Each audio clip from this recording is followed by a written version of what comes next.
কিভাবে এসআইআর এর ফর্ম সম্পূর্ণভাবে ফিল আপ করতে হবে।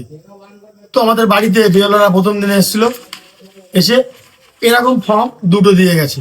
দুটো, একজন ভোটারের দুটো ফর্ম,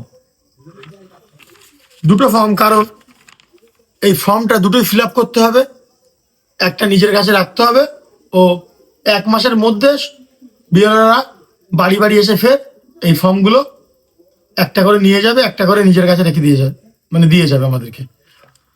তারপর কিভাবে ফর্মগুলো ফিল আপ করতে হয় তো স্টেপ বাই স্টেপ আমরা দেখাবো।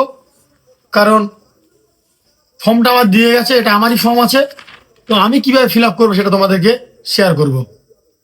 ফর্মটার প্রথমে দেখব এখানে আমার নাম, ঠিকানা, এপিক নম্বর আছে।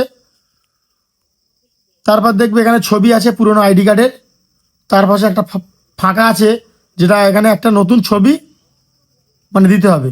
সেই ছবিটা দিতে হবে কেমন, ছবিটা হবে রঙিন, কিন্তু পিছনে ব্যাকগ্রাউন্ড থাকবে সাদা, ছবির ব্যাকগ্রাউন্ডই থাকবে সাদা। তারপর ফার্স্ট স্টেপে আমরা চলে আসবো।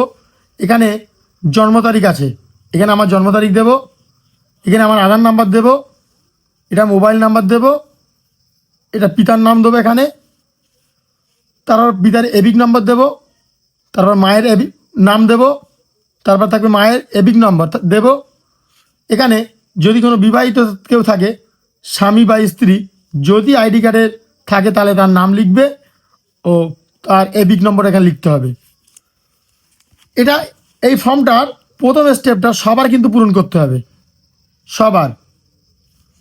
দ্বিতীয় স্টেপে আমি চলে আসব। এখানে আসবে যাদের 2002 সালে লিস্টে নাম আছে, একমাত্র তারাই পূরণ করতে পারবে। কারণ আমার ক্ষেত্রে হবে না, আমার বাবার ক্ষেত্রে হবে এটা। কারণ আমার তো 2002 সালে লিস্টে নাম ছিল না, বাবার ছিল। সেই কারণে এখানে এই স্টেপটা বাবার ক্ষেত্রে পূরণ করতে হবে বেশি, কারণ এখানে আমার পূরণ করার কোনো প্রয়োজন নেই। আমার পূরণ করতে আমরা চলে আসবো 3 নম্বর স্টেপ। এখানে যেহেতু বাবা 2002 সালে লিস্টে নাম ছিল, সেই ক্ষেত্রে এখানে বাবার নাম বসবে। বা বাবা না থাকলে যে কোনো কাকা, দাদু, জেঠু বা যেই যারই নাম থাকবে পরিবারের, তার নাম বসাতে হবে, তার এভিক নম্বর বসাতে হবে, সম্পর্ক বসাতে হবে। এখানে জেলা, রাজ্যের নাম, বিধানসভার নাম, এগুলো বসালে সম্পূর্ণ ফর্মটি ফিল আপ হয়ে যাবে।